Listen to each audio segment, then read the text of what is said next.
পঞ্চায়তৰ নিযোগ ঘোষণা হৈ যাব 28 তাৰিখে হায়াৰ ছেকেণ্ডাৰী ক্লাছ 11ৰ শেষ পৰীক্ষা আছে 28 নে 29 তাৰিখে মই একজেক্ট ডেটটো পাহৰি গ'লোঁ 28 মাৰ্চ অথবা 29 মাৰ্চত হায়াৰ ছেকেণ্ডাৰী ক্লাছ 11ৰ লাষ্ট পৰীক্ষা আছে আৰু পৰীক্ষা হৈ যোৱাৰ পিছত যিকোনো মুহূৰ্ততে পঞ্চায়তৰ নিৰ্বাচন ঘোষণা কৰিব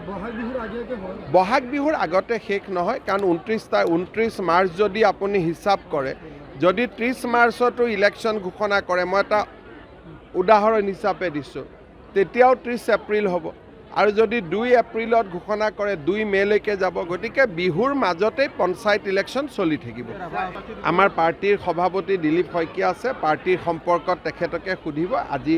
জাষ্ট নিৰ্বাচন ঘোষণা হৈছে গতিকে এতিয়া আৰু বহুত পলিটিকেল কথা কোৱাটো ঠিক নহয় পঞ্চায়তৰ নিযোগ ঘোষণা হৈ যাব 28 তাৰিখে হায়াৰ ছেকেণ্ডাৰী ক্লাছ 11ৰ শেষ পৰীক্ষা আছে 28 নে 29 তাৰিখে মই একজেক্ট ডেটটো পাহৰি গ'লোঁ 28 মাৰ্চ অথবা 29 মাৰ্চত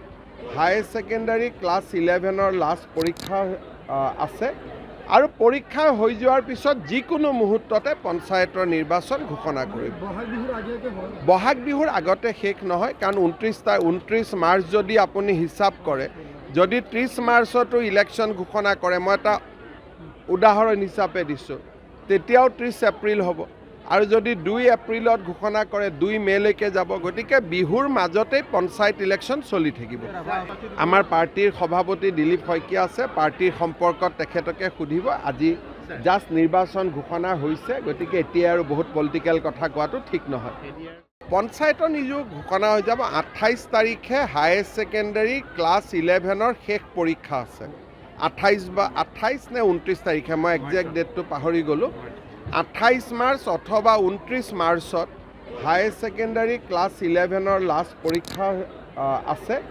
আৰু পৰীক্ষা হৈ যোৱাৰ পিছত যিকোনো মুহূৰ্ততে পঞ্চায়তৰ নিৰ্বাচন ঘোষণা কৰিব বহাগ বিহুৰ আগতে শেষ নহয় কাৰণ 29 মাৰ্চ যদি আপুনি হিচাপ কৰে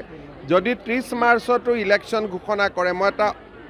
উদাহৰণ হিচাপে দিছোঁ তেতিয়াও 30 এপ্ৰিল হ'ব